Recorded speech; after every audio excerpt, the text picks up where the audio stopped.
Today we're digging into a really powerful and, honestly, a deeply disturbing report from the Etiette Rose newspaper.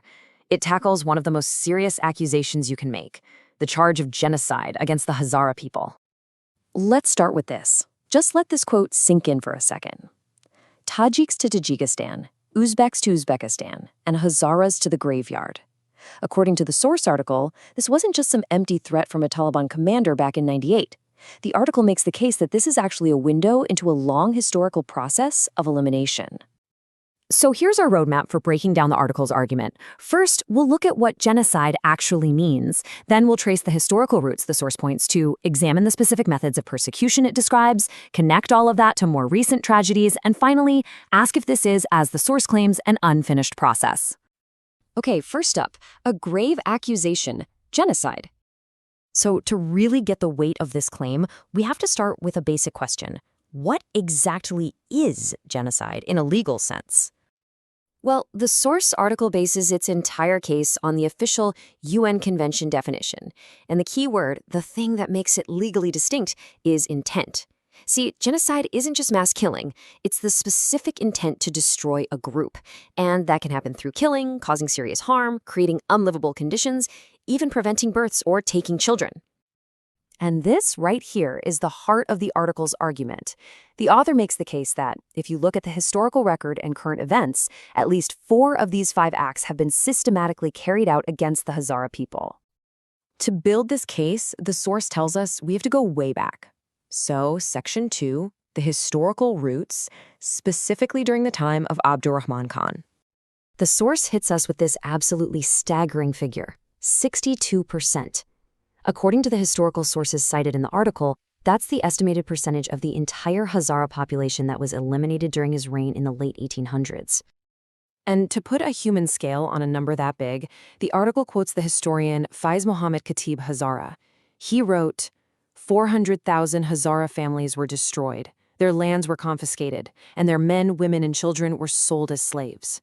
Suddenly, that statistic becomes a horrifying reality. Which leads us directly into the specific methods the article details. Section 3, human trafficking and scorched earth. The article points to the use of a scorched earth policy. Now, this wasn't just about winning a fight. This was a strategy aimed at destroying the very land the Hazara people needed to live, basically to make their homes completely uninhabitable. And the intent here is just chillingly clear in the evidence the source presents. It cites a military dispatch from 1893 with a direct order to, quote, set fire to all the habitations, burn their crops, and after their extermination, leaving no trace of them or their agriculture. I mean, the language is one of complete and total annihilation. It apparently became so routine that, according to the source, the state actually turned it into a source of income. It imposed a tax on the sale of Hazara people, and government officials were the ones collecting it. Now, a key part of the article's argument is that this isn't just ancient history.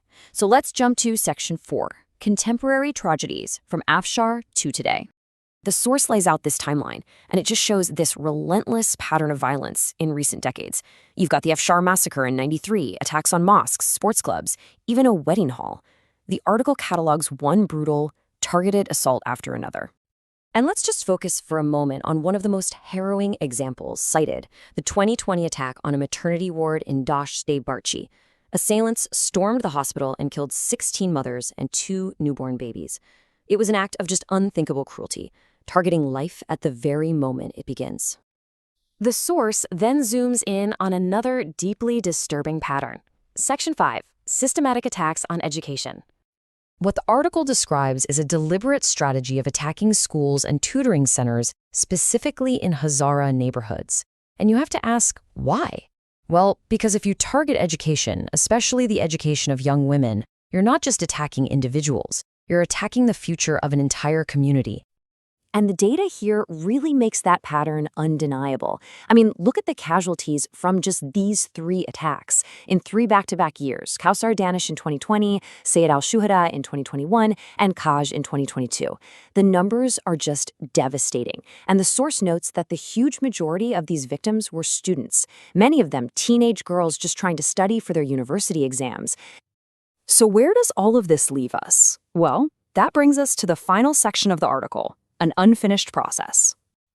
To really hammer home that this is still happening, the source points to an event from September 2024.